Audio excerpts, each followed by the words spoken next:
On va lui demander d'être gozel, que Be'ezrat Hashem, V'elav Yamenu, Niye B'Yerushalem HaBenouya. Amen. ברשות מוריי ורבותיי, ברשות המרא דעת הרב הגאון רבי רבנו שליט"א. Tout à l'heure, j'étais en train de penser ce que nous venons de lire maintenant à l'instant. Maïtonen Adam Hay Geber Hata'av Hapesa Derachenu Velachkora Venashuva Ad Adonai. On dit que la personne, c'est pas la peine qui reproche à Hachem, et pourquoi tu as fait ça, pourquoi tu as fait ça, pourquoi tu as fait ça, qui fait un bilan. Un homme qui, lorsqu'il fait un bilan, vous savez, dans les affaires, quelqu'un qui voit qu'il est en train de faire faillite, il fait un bilan pour voir est-ce que vraiment il est en train de faire faillite ou pas. Le bilan de l'homme, il se fait à Rosh Hashanah, à Kippour, mais le bilan de l'homme, il ne doit pas se faire uniquement pendant les jours qu'il doit les faire, mais un bilan peut se faire chaque instant. J'ai vu dans le Mesilat Yesharim qui dit que le Yetzer Hara, tout ce qui le concerne, c'est de ne pas donner le temps à la personne de faire un bilan. Ce qu'on appelle le bilan de conscience. Vous savez très bien que la différence qu'il y a entre nous et tout le monde, c'est que nous, lorsqu'on a un problème, on cherche à savoir pourquoi on a le problème. Parce qu'on veut réparer, on veut que ça s'arrête. Nous, on a les moyens en Dieu, on croit en Kadosh Baruch Hu. On ne veut pas les problèmes, on ne le veut pas. Et lorsqu'on a un problème, on va chez des rabbins, on cherche, on pose des questions. Qu'est-ce qu'il faut faire pour réparer? On veut réparer. Donc, il dit, le prophète Jérémie, c'est vrai, lorsqu'on lit Jérémie, lorsqu'on lit Echa, on a de la peine. On a beaucoup de peine. On voit combien ils ont souffert.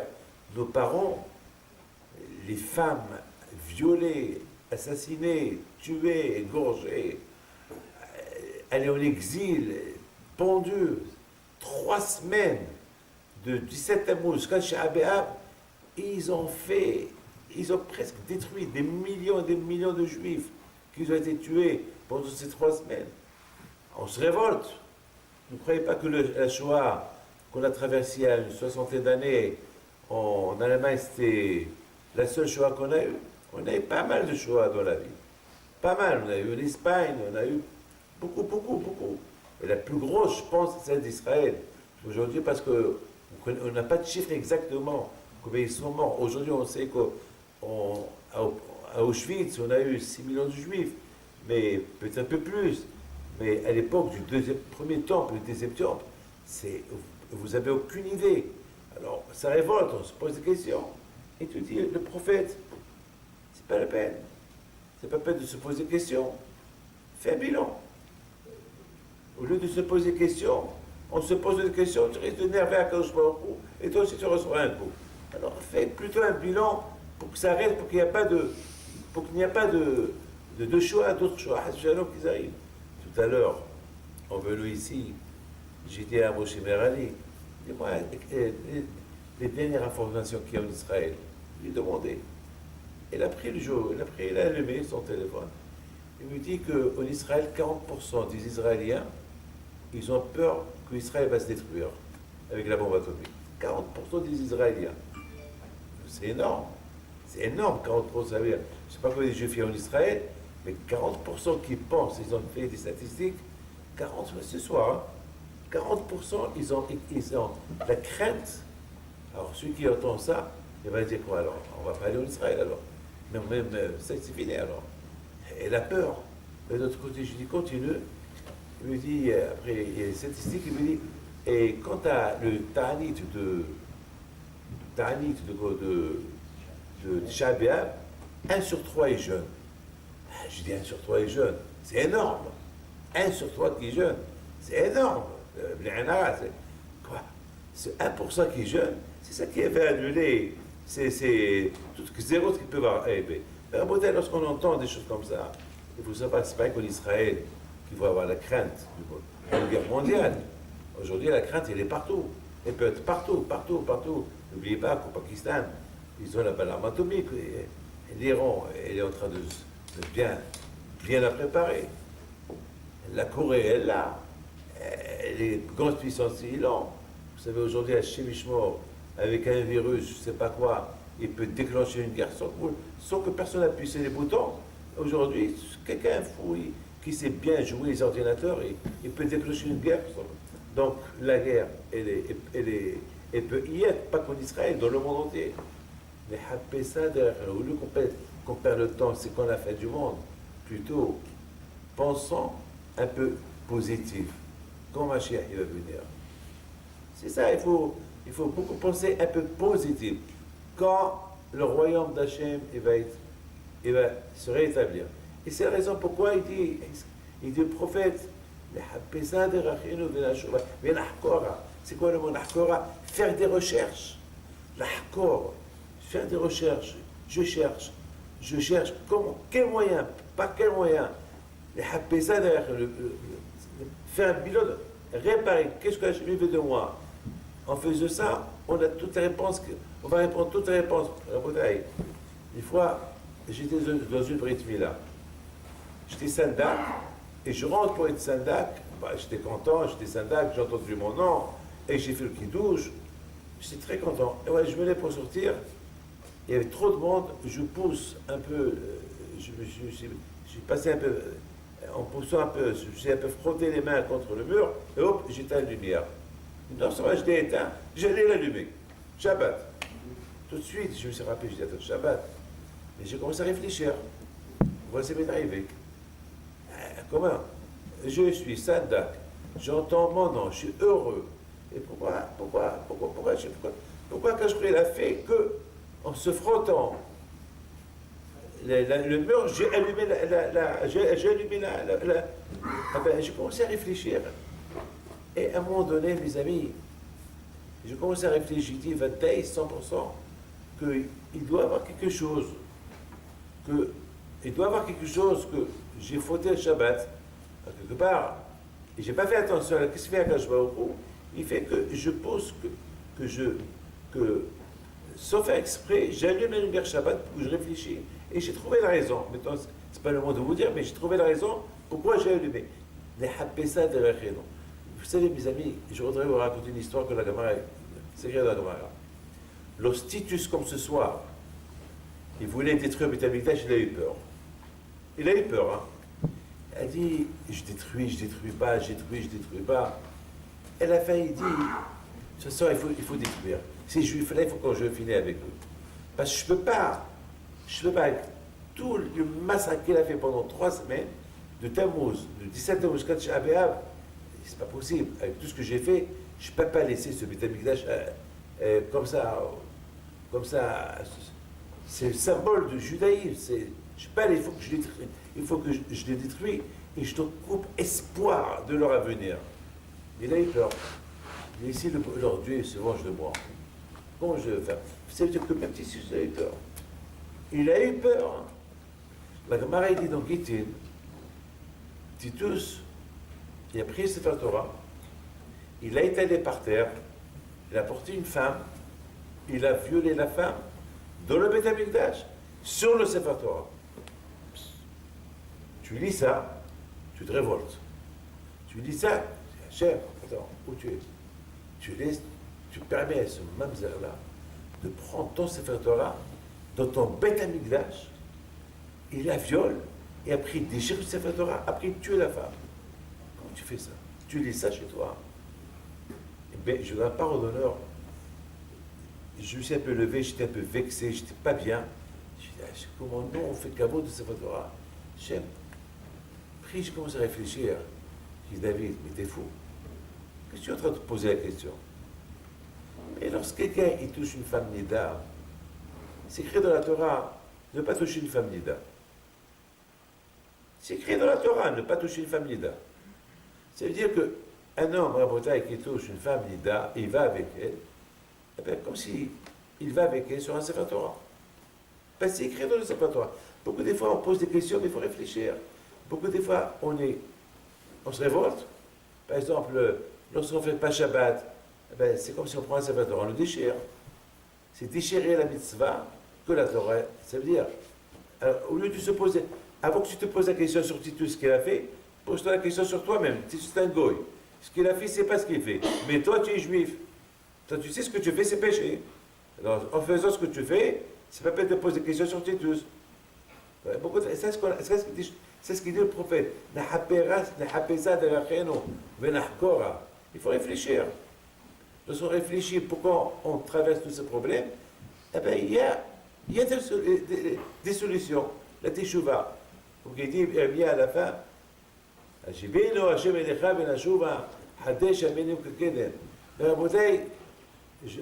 continue mon histoire. Il y a Titus qui a eu peur. Même qu'il a violé cette femme au Beth Amikdash et tout, il ne savait pas quoi faire. Comment je vais faire? Et puis il fait une annonce. Il dit, est-ce que vous les Juifs, il y a quelqu'un parmi vous qui est prêt à rentrer au temple, au Beth Amikdash, et manquer le respect au Beth Amikdash, violer le Beth Amikdash, qui prend ce qu'il veut du Beth Amikdash? C'est tout, si vous voulez, un juif qui commence la première chose au Beth Amikdash, quelque chose qui est. Vous savez que le Beth Amikdash, c'est pas tout le monde qui a le droit de rentrer. Le Beth Amikdash, c'est péché. Il n'y avait que le Kohanim qui rentre au Beth Amikdash. Il y a certains endroits où ils peuvent rentrer, un juif, et il y a certains endroits où personne ne peut rentrer. Et dit Titus, et celui qui rentre, eh ben, je lui donne la plus belle maison à Rome, il va devenir un sénateur à Rome, il aura tout à Rome. On lui donne les meilleures femmes de Rome, on lui donne tout, on le rend milliardaire. Mais à une condition qu'il rentre au Beth Amikdash. Qui rentre et qui viole le Beth Amikdash, qui fait ce qu'il veut au Beth Amikdash, qui fait ce qu'il veut, mais qui rentre. Tous les juifs ils regardent Titus, aucun ne répond. Il y a un, il s'appelle Youssef Mishita, un juif, pas croyant, spirituel, un juif comme tout le monde, mais pour lui c'est l'annonce qu'il a entendue de Titus, ça lui a cloché les oreilles. Déjà lui c'est un juif pas croyant du tout, donc pour lui, marier une Romaine, devenir sénateur romain, être milliardaire, une belle villa, et pourquoi pas, elle laisse là, pourquoi pas. Et il dit, allez, moi je rentre. Tu se le regardes, tu vois un beau garçon, il n'a pas de kippa, rien du tout. T'es juif? Ouais. Comment tu t'appelles Youssef? Ah, t'es juif, je suis juif. Et tu es prêt à rentrer, tu risques ta vie. Je n'y crois pas. Je ne crois pas, il rentre. 1 heure, 2 heures, 3 heures, il ne sort pas. Si tu sais, dit, petit, il est mort à l'intérieur. Petit, il a dû rentrer quelque part. Il est mort. Et à un moment donné, voilà, il sort avec un menorah dans ses mains. Ah, je suis sorti. Ouais. Alors, qu'est-ce que tu as fait? Ben, je me suis promené. Tu m'as dit que je prends n'importe quoi que je veux. Ben là, je prends cette menorah. Titus lui dit non. Cette menorah, je la veux pour Rome.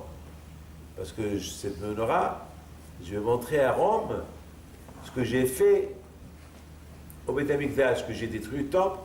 Et ça, pour moi, c'est un souvenir. Je ne peux pas te le donner. Alors, rentre encore, prends ce que tu veux, prends le thé de sacrifice, si tu veux. Le Mezbeah, prends-le. Mais pas la menorah. La menorah, c'est le symbole de la Torah. Ça, non. Ça, je ne peux pas.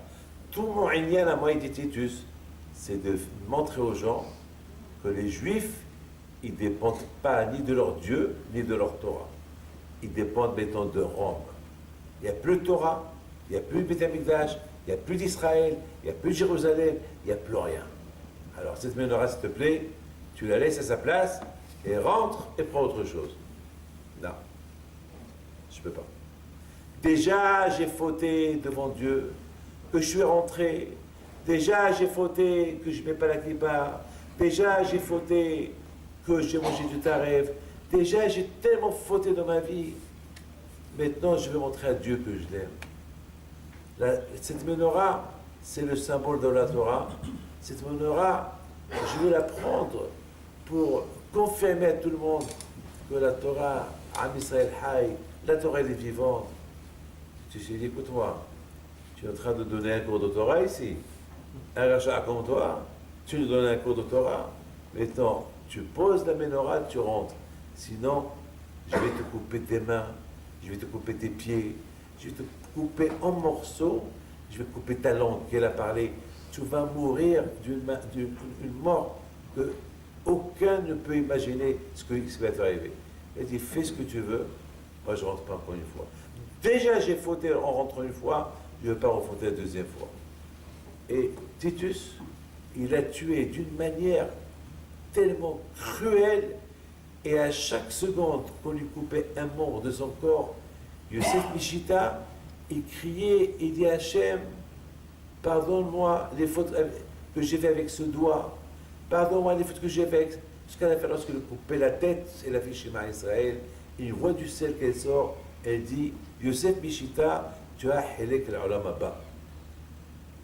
Alors la question se pose, comment un rachat est devenu un tzaddik en rentrant visiter le temple? Il habitait en Israël une éternité, il est né en Israël, il était à Jérusalem certainement. Comment est-ce possible que jamais il a fait Teshuvah? Comment maintenant il fait Teshuvah? Il est rentré, il est sorti, il est rentré rachat, il est sorti de tzaddik. Qu'est-ce qu'il a vu à l'intérieur? Qu'est-ce qu'il a vu à l'intérieur qui l'a poussé à faire Teshuvah? Mes amis, il n'a rien vu. Vous savez qu'est-ce qu'il a vu? Il a prise de conscience. Chacun qui fait Teshuvah, pourquoi le bon Dieu a dit de faire Teshuvah? Quelqu'un qui retourne vers Hachem. Pourquoi c'est Hachem qui a dit retourne vers moi? Non. Celui qui retourne vers Hachem parce que une prise de conscience, c'est tout. Prise de Heshbon Nefesh. Bo Heshbon, Hashov Heshbono Shel Olam. Il faut toujours penser avant de fauter. En fautant, tu vas fauter. Ça, tu as un peu de plaisir et après tu vas regretter. On n'a jamais vu quelqu'un qui a fauté et il a dit hurrah, il était content. Toujours un homme qui faute et regrette après. Mais un homme qui fait mitzvah, jamais il va regretter parce qu'il a fait. Il va être le contraire. Au départ, il va être dur de la faire. Une fois qu'il a fait, beaucoup de fois, ça nous arrive que le matin, on n'arrive pas de se lever et on se lève quand même. On fait un peu la tête, on se lève, on vient prier, mais après, on se sent bien. On ne dit pas pourquoi on n'est pas resté au lit. Mais par contre, une avera qu'on fait, on regrette après. La bataille de cette Mishita, prise de conscience, au moment qu'il était en train de se promener à l'intérieur de Beth Amikdash, il voit ce que les Romains vont détruire. Là-dedans, il voit les dernières secondes, la Gdusha du Beth Amikdash. Et c'est la bataille. C'est très. Jamais il est rentré au Beth Amikdash, donc jamais il a su. C'est quoi Hachem? Jamais vous pouvez connaître c'est quoi la Torah si vous n'avez pas goûté la Torah. Si vous n'avez pas goûté la Torah, vous êtes toujours dit la Torah, mais goûte là. Ta'amou ou. Goûtez-la, vous allez voir la différence. Une fois que tu la goûtes, c'est fini. Un enfant, tu lui donnes des bonbons, tu donnes des diamants à un enfant, il les prend et les jette. Donne-lui des bonbons, il va les accepter. Et pourquoi pas les diamants? Il ne connaît pas la valeur des diamants. Il va grandir cet enfant. Donne-lui les bonbons, il va les jeter. Donne-lui les diamants, il va les garder. Parce qu'il connaît la valeur des diamants. Tant qu'on ne connaît pas la valeur de la Torah, eh bien la Torah ou les mitzvot, eh bien on les met de côté. Je vous pose une question, mes amis. Vous savez que ce Shabbat-là, on l'appelle Shabbat Hazon. Ou pas? C'est quoi Hazon? Hazon, c'est une vision. Il y a Shabbat Shuvah, c'est le Shabbat avant Kippour. Il y a Shabbat Agadol, avant Pessah. Il y a Shabbat Nahamous la semaine prochaine, le Shabbat des condoléances. Et le Shabbat, celui-là, avant Shabbat, s'appelle Shabbat Hazon. Hazon, écoutez bien, Hazon, ça veut dire des visions. Des visions que nos prophètes, ils ont vu, des visions dures pour Am Israël. Des visions très très dures. Jusqu'à la venue de Mashiach, des visions dures. Regardez ce qui se passe aujourd'hui. Des visions tellement dures. Et lorsque tu sais qu'il y a ces visions-là, fais bilan de conscience, fais des chouvards, réveille-toi. Shabbat Hazon. Il va venir. Qu'est-ce qui va se passer? il va se passer, ça va devenir un jour de fête, un jour férié. Kara alay mo'ed. Quand je vois il va dire, lorsque Mashiach il va venir, le jour de Shabbat va devenir un jour de fête, un jour de simha, de joie. Il y a quelqu'un qui m'a dit tout à l'heure, Rabbi David, c'est vrai, vous pensez que lorsque Mashiach il va venir, ça va devenir un jour de joie? Eh bien, je lui dis oui. Il m'a dit, Rabbi David, mais c'est dur de croire à ça. Je lui dis, qu'est-ce qu'on est aujourd'hui? Il me dit Shabbat. Et qu'est-ce qu'on est aujourd'hui? Ben Shabbat. D'accord, mais quelle date on est aujourd'hui? Tisha B'Av. Aujourd'hui, Shabbat, c'était Tisha B'Av. Mais qu'est-ce qu'on a fait? On a bu du vin, on a mangé la viande, on a chanté. Donc, c'est-à-dire que Tisha B'Av, ça va devenir un jour de fête, comme aujourd'hui à Shabbat. Voilà. Mais c'est vrai, Rabbi David, c'est vrai, ah oui. Et de plus, c'est vrai, c'est vrai, c'est ça. Mais le Mashiach, il va venir être la simha va être encore plus, et plus, et plus, et plus grande. Et c'est la raison, Rabotai, je veux terminer avec une phrase. Regardez en Syrie, combien les Syriens souffrent aujourd'hui. Regardez un peu dans les États africains, les guerres civiles qu'il y a là-bas, les gens tués, égorgés, brûlés, des villes entières qui brûlent. Alors là, je suis en train, excusez-moi, je suis en train de lire, et je quote à Bannon, les keynotes qui fait, d'une manière qu'il fait tellement bien, et je comprends ce qu'il dit. Ça fait pleurer, hein, parce qu'on voit ce que nos frères, ils ont souffert il y a quelque temps, ça fait même hein, il y a de quoi se déchirer les cheveux, les vêtements, ce qu'on a souffert. Là, je dis, David, mais pourquoi pourquoi tu souffres? Et il y a d'autres nations qui souffrent. Regarde ce qui se passe aujourd'hui en Syrie. Regarde ce qui se passe aujourd'hui en Irak. Regarde ce qui se passe au Yémen. Là-bas aussi, ils sont en train de les tuer, de les violer. Regarde ce qu'ils font. Malheureusement, Daesh, maman, c'est pas que je vous parle. C'est terrible ce qui se passe. Alors, quoi, tu es mieux qu'eux? Aussi, mais la question que je pose la question, et je me repose une autre question. Est-ce que toutes les nations qui ont souffert dans leur vie, et qu'aujourd'hui ils n'existent pas, est-ce qu'un jour, ils ont commémoré leur souffrance? Jamais. Écoutez bien la bataille. La Torah, c'est du Emet, on dit en arabe Sah. La Torah, elle a déjà décrit, il nous a avertis dans la paracha Behukotai et dans la paracha Kitabo, wa alaykum, si vous ne faites pas ça, il va vous arriver. Et la Torah, c'est du Emet. Et Hachem, il nous a dit comme ça, de force, je serai votre roi. Même si vous ne voulez pas que je suis votre Dieu, eh bien, bziz, de force, que tu veux ou tu ne veux pas, je serai, comme par exemple, je suis le père de mes enfants. Si un jour mon fils me dit, papa, je ne veux plus que tu sois papa, je lui dis, un mot que je lui dire. Même si tu ne veux pas que je suis ton père, je suis ton père. Je suis obligé, je suis ton père. Tu ne peux pas dire que je ne suis pas ton père. Non, papa, je ne veux pas que tu sois mon père, ça y est, je t'abandonne. D'accord, tu peux m'abandonner, mais je suis ton père. Même si tu écris, je ne suis pas ton père, je suis ton père. Je suis ton... C'est ce que Hachem nous a dit. Je suis votre Dieu. Que tu le veuilles ou pas, je le suis. Si tu ne me suis pas, voilà ce que je vais te faire. Et si tu me suis, voilà ce que je vais te donner comme récompense. Ça veut dire, à Bretagne, on n'a pas le choix. On n'a pas le choix. Ça veut dire, à Bretagne, je m'excuse, je termine, que c'est nous qu'on cherche nos malheurs. Vous avez compris? C'est nous, quelque part, on cherche un peu nos malheurs. Sachant que ces malheurs où on est aujourd'hui, on nous les a déjà avertis. On ne peut pas les échapper. Il y a beaucoup de nations à Bretagne, il faut souffrir, ça y est, ils ne sont plus là, ça passe à l'oubli. Regardez la Bretagne, vous connaissez bien les histoires. Regardez la Bretagne, vous connaissez, c'est pas le même. Rome, l'ancien Rome, Moab, Ammon, surtout ces nations-là, des milliers de nations, ils sont partis, ils n'existent plus aujourd'hui. Il y a un seul peuple qui existe encore. parmi tous les peuples, Am Israël. Parce qu'Am Israël, comme que la Torah, elle est émette, et Hachem, il est émette, et Hachem, il est là, et Hachem, il vit, et la Torah, elle est là, et la Torah, comme ça, Am Israël. Donc, il ne faut pas qu'on cherche nos malheurs nous-mêmes. On n'a pas le choix. On n'a pas le choix. On n'a pas. D'autres nations, ils vont accepter. Voilà. Devenez, changez votre religion, d'accord. Et voilà. Et ils vont céder, ça y est. Non, mais ça ne peut pas. Si on ne continue pas avec notre Torah et notre religion, on est encore puni. Et on est encore puni. Parce que, Akadosh Baruch Hu, il a promis à Abraham, Yitzhak et Yaakov, de leur descendance, il créera une nation qui s'appelle Am Israël. C'est tout. Donc on n'a pas le choix. On n'a pas le choix. Donc puisqu'on n'a pas le choix, alors on est happé ça derrière nous. Alors faisons un bilan de conscience. Faisons un bilan, on se réveille. Allez, il faut qu'on se réveille. Et en il faut savoir une chose, je termine. On n'est pas très loin de la Géoula.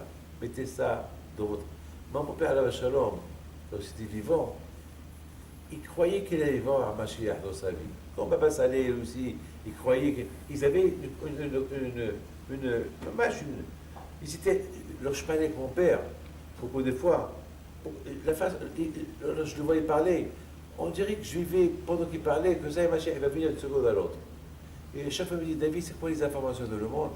Et je lui dis, papa, il y a ça, il y a ça, il y a ça. Ben, on est encore loin de Mashiach. Et il y a papa, il y a ça. Eh ben ça peut déclencher la vue de Mashiach. Et beaucoup de fois, mon père, Alav Shalom, il avait cette émouna qui vivait. Malheureusement, il est parti, mais il est parti avec l'émouna qu'il allait venir. Mais l'émouna, il nous l'a laissé à nous. Nous, on continue avec cette émouna qui va venir. Mais aujourd'hui, notre époque aujourd'hui, regardez comment le Satan, il est spectaculaire, intelligent, le Satan. Soudainement, mes amis, maintenant qu'on parle de la Géoula, soudainement, maintenant, on nous parle qu'il y a un autre monde, qui est jumelle, qui ressemble à le nôtre. Et maintenant, on ne sait pas si elle a une vie ou pas. Moi, je dis, il n'y a pas. Il n'y a pas.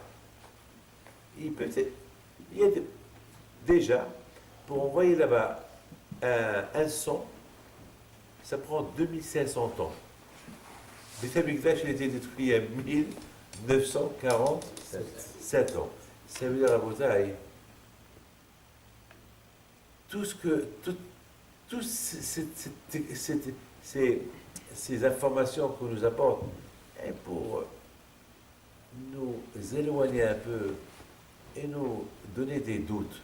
Alors, il y a notre Torah, il y a d'autres juifs là-bas. Alors, c'est quoi? Abraham, Yitzhak, Yaakov, ils sont où? Il y a ici, il y a là-bas. Et qui c'est là-bas? Il y a encore un Abraham là-bas. Est-ce qu'il y a des juifs là-bas? Est-ce que Dieu a donné? Hachem Ishmor, avant que Mashiach, il va venir, il va avoir un bilboul à Da'at. À tel point que la Gemara a dit, Abiyad Ehdar, ou Abiyad Mahdas. Quel zérout, celui qui va voir Mashiach, et quel zérout, celui qui ne va pas le voir, parce qu'il va avoir beaucoup de bilboul, il va avoir des guerres. Et à tel point que Hamim, il vient, il dit une phrase, que Mashiach ne peut pas venir, jusqu'à que toute la génération soit ou tzadikim, ou rechaim. Il vient à la télé et pose une question, c'est pas possible. Pas possible. Que tout le monde est tzadikim, c'est pas possible d'être toujours de rechaim. Que tout le monde est rechaim, c'est pas possible parce qu'il y a des tzadikim. Alors c'est quoi, le Mashiach ne va pas venir tant qu'il y a... le Mashiach ne va pas venir comme ça. Ou le monde entier recha, et vient à Dania, il dit non. Ici on ne parle pas de claloute, ici on ne parle pas en général, ici on parle que chacun, il doit choisir sa voie. Ou il est tzaddik ou il est racha. Tu ne peux pas être tzaddik et racha. David Pito, tu ne peux pas être tzaddik et après tu vois des films sales. Non, tu ne peux pas, alors tu es hypocrite. Il faut que tu choisis ou là, à gauche ou à droite. Et c'est chacun de nous. Il doit. Et raconter justement aujourd'hui, on vit. Le monde aujourd'hui, c'est znout, il y a la débauche, il y a plein de choses à raconter qui peuvent que détourner la personne de la religion. C'est des habessa de Rachénon. Mais raconter, je vous donne un parole d'honneur, on n'est pas loin. On n'est pas loin. Moi, je suis convaincu qu'on n'est pas loin. Je vous donne un parole d'honneur que chaque fois je me dis, aujourd'hui, peut-être tout à l'heure, parce que Bémet, il est là. Malheureusement, c'est. Il faut. Il impose. Moi, une fois, j'étais en train de parler avec le bon Dieu. On lui parle. Mais vous parlez avec lui. Je vous fais un Hamida. Vous parlez avec Hachem. Vous ou pas? Et une fois, j'ai dit à tout le monde, mais chaque juif, lorsqu'on fait la prière, qu'est-ce qu'on fait? Qu'est-ce qu'on fait ici à la synagogue? On prie à Kadosh Baruch Hu. Qu'est-ce qu'on fait là? On parle avec lui. La tefila, c'est je parle avec Hachem. Hachem, c'est votre tefila, et je demande Baruch Ata Hachem. Je lui demande. Il me répond. Ne croyez pas qu'il ne répond pas à Kadosh Baruch Hu. Il répond. Kadosh Baruch Hu, il répond avec des signes. Il répond avec tout ce qui se passe dans le monde, c'est ça ses réponses. Tu as besoin de quelque chose, il répond Kadosh Baruch Hu. Mais à nous d'être. Sinon, on est bien connecté à Hachem, on sent les réponses qui nous. À l'époque, il y avait les prophètes qui donnaient les réponses, qui nous apportaient les messages d'Hachem. Aujourd'hui, il n'y a pas de prophète.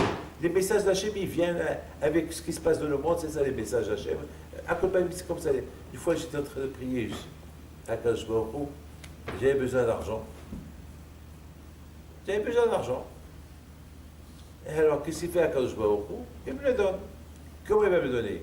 Il va m'envoyer un chèque là-haut? Non, il m'envoie quelqu'un, où je lui fais bracha, et il me les donne. Ouais, c'est comme ça. On est malade. On prie à Kadosh Baruch Hu, il nous apporte un bon médecin pour qu'il nous soigne. C'est ça, il t'a écouté. Alors, Raboutaï, il faut être convaincu, c'est ça, Raboutaï, comment chacun de nous, il doit vivre. Demandez à Kadosh Baruch Hu, chacun de nous, Raboutaï, il doit faire un bilan de conscience. Et c'est ça, Raboutaï, on dit toujours, c'est B'ez Hashem, c'est Shabbat, c'est la dernière. C'est vrai, c'est un bon souhait, c'est un très très bon souhait. Mais pour que ce Tisha B'Av soit le dernier Tisha B'Av, il faut que je fasse un bilan parce que, sachant que je ne veux pas accueillir Mashiach si je suis double face, je suis Racha et Tzadik. Alors je sais qu'en faisant ça, j'éloigne sa venue. Alors je fais Teshuvah.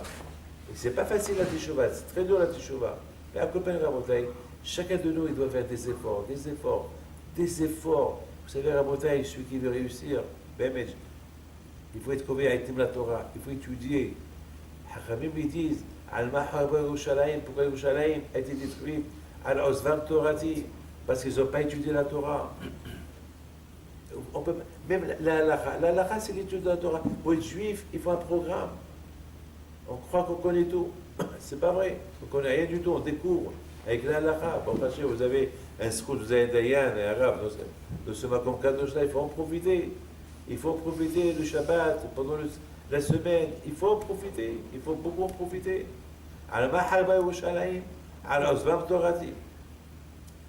C'est la raison, Raboutaï, pourquoi pendant Shabbat, je termine, on n'a pas le droit d'étudier la Torah.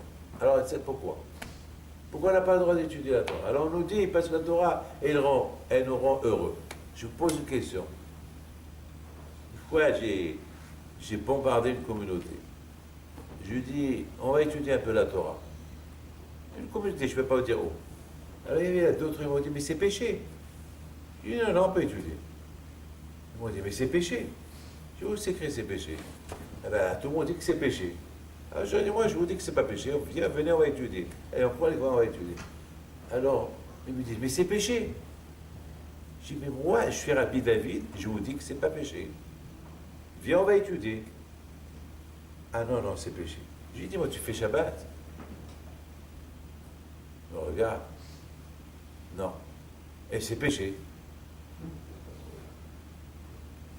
Et c'est péché. Ouais, mais quoi? Mais quoi? Mais quoi? Réponds-moi. Ah, la Torah. De toute façon, jamais tu as étudié la Torah. Tu as bien trouvé une réponse que c'est péché. Mais jamais. La Torah, toujours, c'était péché chez toi de la faire. C'est pas que ce soit que c'est péché. Tout le temps, c'était péché. Alors, qu'est-ce que je suis en train de parler? Vous savez pourquoi c'est péché d'étudier la Torah ce soir? C'est pas parce que la Torah, elle nous rend, elle nous donne la joie. Il y a beaucoup de gens, que lorsque tu leur dis venez étudier la Torah, ils ne veulent même pas étudier. Ils ne veulent même pas, c'est pas. Jamais ils ont été contents d'étudier. Alors pourquoi? Alors, pour ceux que jamais ils étaient contents d'étudier, pourquoi on va leur dire venez étudier un peu la Torah? C'est pourquoi on n'a pas le droit d'étudier la Torah. Parce que les Hachamim, ils veulent que chacun de nous, il prend conscience. David, assis-toi par terre. Après la prière, tu rentres chez toi. Tu veux prendre une Gemara dans ses péchés. D'accord. Tu veux prendre quelque chose dans ses péchés. Pourquoi? Alors je vais réfléchir. Pourquoi? C'est à cause. C'est comme un enfant. Un enfant qui a fait des bêtises, qu'est-ce qu'on lui dit? Hé David, si tu fais encore une fois cette bêtise, tu ne vas pas manger les chocolats. Je n'aurai plus de bonbons. Je t'attends les bonbons. Il va encore faire la bêtise. David, tu es puni, je ne vais plus te donner des bonbons. Papa, non. Qu'est-ce que je fais pour le punir plus? Je prends les bonbons, je prends le chocolat, je les mets sur la table. Ah, non, tu ne les touches pas. Ils sont là et tu ne les touches pas. Ça, c'est une grande souffrance. Mais tant qu'on a compris que le temple a été détruit à cause qu'on n'a pas étudié la Torah, à cause qu'on n'a pas fait les mitzvot, alors d'accord, alors on va réparer, on va étudier. Non. Non, tu n'as pas le droit d'étudier. C'est ta punition. Tu veux étudier? Fais tes chouva et après-demain, commence à étudier. Donc, à Bouddha, finalement, si on n'a pas étudié la Torah aujourd'hui parce que c'est péché, c'est pour pouvoir l'étudier après-demain. Alors, même si après-demain, on ne va pas l'étudier, alors c'est comme si c'est Abéab tout le temps. Celui qui n'étudie pas la Torah, c'est alors c'est Abéab. Abéab, c'est rien qu'aujourd'hui, pas demain. Aujourd'hui, on n'étudie pas la Torah parce que c'est Abéab, mais demain, c'est pas Abéab. Demain, je parle après-demain, donc on peut l'étudier. Mais celui qui n'étudie pas, je vais que je vous le dire, que sans Torah, on est aveugle. C'est la Torah qui nous donne la lumière. Mais maintenant, elle est super, la Torah. Être juif, c'est spectaculaire. Être juif, c'est bémet, ça nous donne. Il faut être heureux. Vous savez, Rabotai, il y a une chose qui est certaine, que je termine, voilà, une petite histoire que j'ai lue hier, elle m'a beaucoup donné du moussard. Il y a une femme qui habite à Manchester, une grande sadéquette, elle est décédée. Cette femme-là, elle est décédée il y a quelques années sur un rescapé de la Shoah. Toute sa famille a été tuée à la Shoah. Cette femme-là, j'ai oublié son nom, mais elle habitait à Manchester. Mais tout le temps, elle racontait son histoire. Et lorsque ses parents, les Allemands, ils ont pris ses parents, avant de prendre les parents, ils ont pris la fille qui s'appelle Yushika, je ne sais pas, un nom, Yushika, quelque chose comme ça. Ils l'ont donné à une voisine Goy. Ils ont demandé à la voisine Goy, voilà, ça ne vous dérange pas, vous la surveillez. Et dans tel était l'endroit d'autres maisons, et il y avait une cachitude d'argent, ce sera ta récompense. Bon. Chaque jour, elle allait à la maison, il y avait là-bas les Allemands à la maison. Un jour, les Allemands, ils ont quitté la maison des Juifs, et ils sont rentrés, ces Polonais-là, ils ont commencé à fouiller, ils n'ont rien trouvé. Parce que les Allemands, ils ont tout pris. Les Allemands, ils ont cherché la cachette, ils ont pris. Qu'est-ce qu'ils ont fait, ces Polonais? Ils ont jeté la fille dehors. La pauvre la fille, elle se trouve dehors, elle ne sait pas où aller. Perdue. Elle sait que si les Allemands l'attrapent, ils la tuent. Elle ne sait pas où aller. Elle se rappelle qu'il y avait un bunker où elle pouvait se cacher. Elle avance vers le bunker, elle découvre qu'il y avait là-bas les nazis. Parce que les nazis, ils se cachaient dans les bunkers pour attraper les juifs lorsqu'ils vont se sauver. Ah, t'es juif? Elle n'a pas répondu. Comment tu t'appelles? Yoshika. Parce que le nom Yoshika, il peut être et même juif et pas juif. Parce qu'elle n'était pas habillée comme une juive, mais elle a dit, elle n'a pas menti. Elle s'appelle Yoshika. Et où tu habites? Ben, j'habite tel et tel endroit. Et qu'est-ce que tu fais là? Eh ben, je me suis trompé de rue. Ah bon? Alors, le SS, il dit à notre SS, va avec elle et sois certain qu'elle ne ment pas, que là où elle habite, c'est pas des juifs, et que ses parents, ils habitent dans cette adresse-là. Maintenant, elle s'est dit, ça y est, c'est fini pour moi. Pour elle, c'est la fin. Parce que elle a inventé une adresse, elle ne sait pas où aller, elle tremble, elle marche. Et soudainement, il y a un monsieur qui sort de from nowhere, un monsieur qui sort de nulle part. Il dit, hey, Yoshika! Elle lui dit, oui, ça va? Alors l'Allemand, il lui dit, tu la connais?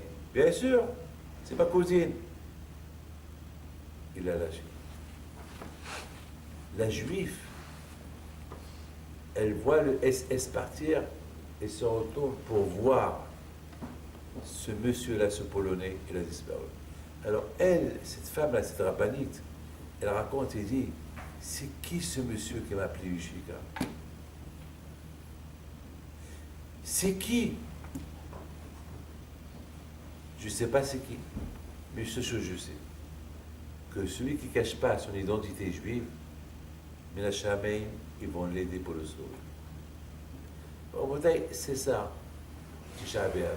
Tisha B'Av, c'est le meilleur moment. Tisha B'Av, on est tous en deuil. Tous en deuil. Tout le juif, il est en deuil. Comme on a perdu papa, maman. On a perdu. Il y a beaucoup au Maroc des gens qui se déchiraient les vêtements à Tisha B'Av.